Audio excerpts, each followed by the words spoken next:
आजकल हर लड़की चाहती है कि वो खूबसूरत दिखे। हर लड़की चाहती है कि वो सबसे अच्छी दिखे। लेकिन सच बात तो ये है कि हर लड़की के सपने सच नहीं होते।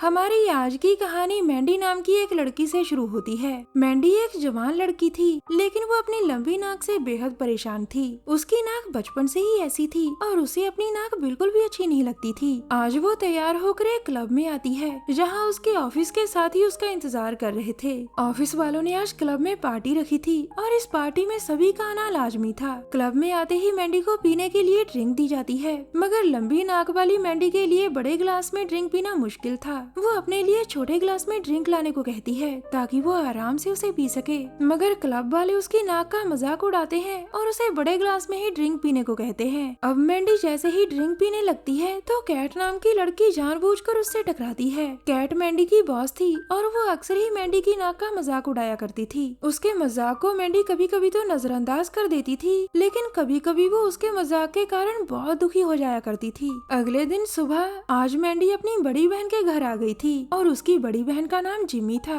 मैंडी जब भी बहुत उदास होती थी तो वो जिमी के घर आ जाती थी। उसे उदास देखकर जिमी उसे समझाती है कि तुम खूबसूरत हो और अगर तुम अपनी नाक का इलाज करवाना चाहती हो तो मैं एक सस्ते सर्जन को जानती हूँ। मगर मैंडी उसकी बात की तरफ ध्यान नहीं देती, क्योंकि वो प्लास्टिक सर्जरी करवाने से डरती थी। अब चलते हैं मैंडी के ऑफिस में, जहाँ इस वक्त वो अपनी बॉस कैट के सामने खड़ी थी। कैट पहले जमकर उसका मजाक उड़ाती है और फिर उसे कॉफी लाने को कहती है। वैसे ऑफिस में जितने भी लोग काम करते थे वो सभी मैंडी का मजाक उड़ाते थे। वो कॉफी बनाकर कैट के पास वापस जाती है और फिर से कैट उसका मजाक उड़ाती है। इस ऑफिस में स्टीव नाम का एक लड़का भी काम करता था और वो मन ही मन मैंडी को चाहता था। पूरा दिन ऑफिस में काम करने के बाद रात को मैंडी अपने घर लौट आती थी और इसी घर में उसके साथ एक और औरत रहती थी। इस औरत का नाम पैमला था और वो भी मौका मिलते ही उसकी नाक का मजाक उड़ाती रहती थी। आज ऑफिस में हर किसी ने उसका मजाक उड़ाया था और घर आते ही पैमला ने भी उसे जलील कर दिया था।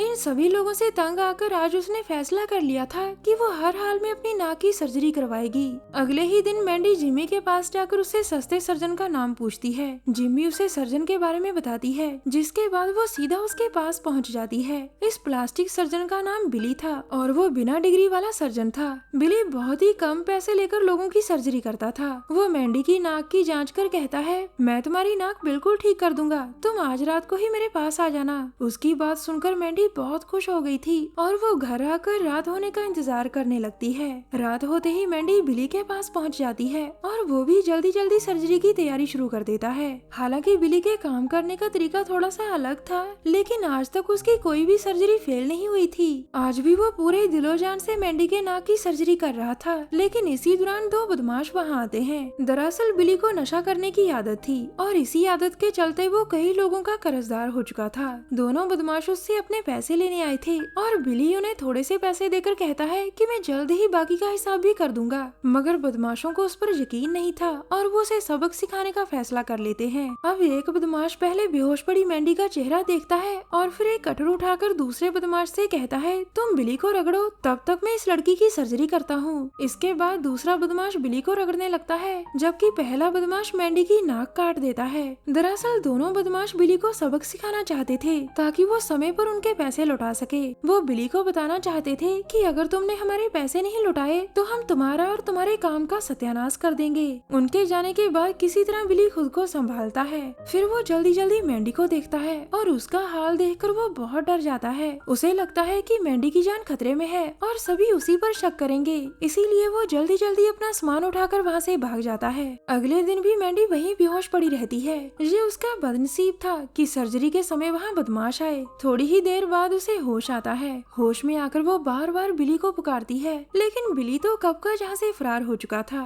बिली को ढूंढते ढूंढते जैसे ही उसकी नजर अपने चेहरे पर पड़ती है तो अपनी कटी नाक देखकर उसके तोते उड़ जाते हैं। बेचारी मैंडी, वो तो यहाँ सिर्फ अपनी नाक ठीक करवाने आई थी, लेकिन उसके साथ तो कुछ और ही हो गया था। अब वो किसी तरह अपने चेहरे पर पट्टी बांधकर अपने घर जाती है। घर में उसे अपनी दोस्त पैमला मिलती है और वो उससे मदद मांगती है, मगर मदद करने की जगह पैमला उसे वहाँ से चले जाने को कहती है, क्योंकि वो उसका चेहरा देखना तक नहीं चाहती थी। मैंडी उसे समझाने की कोशिश करती है कि मुझे मदद की जरूरत है, लेकिन इस बार पैमला उसके चेहरे पर प्लेट फेंक कर मारती है। अब मैंडी का दिमाग भी घूम जाता है और वो टेबल से एक चाकू उठाकर उसे मार देती है। पैमला की मौत के बाद वो सीधा अपनी बहन के घर आती है। मैंडी को ये बिल्कुल नहीं पता था कि उसकी नाक दो बदमाशों ने काटी थी। उसे तो लग रहा था कि उसकी बहन जिम्मी और सर्जन बिली मिले हुए थे और उन दोनों ने जानबूझकर उसकी नाक काटी। जिम्मी के घर आकर वो पहले उसका चेहरा बिगाड़ती है और फिर उसे जान से मार देती है। पैमला और जिम्मी की मौत के बाद मैंडी के पास ऐसी कोई जगह नहीं थी जहाँ वो रात बिता सके। पुलिस कभी भी उसके घर तक पहुँच सकती थी, इसीलिए वो पूरी रात एक पार्क में बिताती है। अगले दिन सुबह जैसे ही मैंडी नींद से जागती है तो उसे अपने आसपास बहुत से लोग दिखाई देते हैं। मैंडी इस समय नई जगह पर थी और वो लोगों से पूछती है कि तुम कौन हो। अब मैंडी को बताया जाता है कि हम छोटे मोटे क्रिमिनल हैं और हम ही तुम्हें यहाँ लेकर आए थे। दरअसल मैंडी की हालत देखकर इन क्रिमिनल्स को उस पर तरस आ गया था, इसीलिए वो उसे अपने अड्डे पर लेकर आए थे ताकि वो उसकी मदद कर सके। ये लोग मैंडी को एक मास्क पहनने को देते हैं और उससे पूछते हैं कि हम तुम्हारी क्या मदद कर सकते हैं। इस पर मैंडी कुछ नहीं बोलती और मास्क पहनकर चुपचाप वहाँ से चली जाती है। कुछ दिनों बाद मैंडी अपने ऑफिस में आती है। उसके सामने जो भी आता था वो उसे बेरहमी से मार देती थी। दरअसल नाक कटने के बाद उसका पूरा दिमाग हिल चुका था और वो पूरी तरह से पागल हो चुकी थी। वो उन सभी लोगों को अपना दुश्मन समझ रही थी जो कभी उसकी नाक का मजाक उड़ाया करते थे। मैंडी का मानना था कि अगर वो उसकी नाक का मजाक न उड़ाते तो वो कभी भी बिली के पास न जाती और न ही उसकी नाक काटी जाती। ऑफिस में कत्लेआम करने के बाद वो सीधा उसी क्लब में जाती है जहाँ के सभी लोग उसकी नाक का मजाक उड़ाया करते थे। जहाँ आकर भी वो उन लोगों को तड़पा तड़पा कर मारती है जो उसे लंबी नाक के कारण जलील किया करते थे। इसके बाद वो शहर के लोगों को भी मारने लग जाती है। अब उसका गुस्सा सभी पर टूट पड़ा था और उसने पूरे शहर को अपना दुश्मन समझ लिया था। उसे लग रहा था कि शहर के लोग सिर्फ और सिर्फ खूबसूरत लोगों की कदर करते हैं। अगर किसी के पास खूबसूरती नहीं तो ये लोग उसकी बिल्कुल कदर नहीं करते।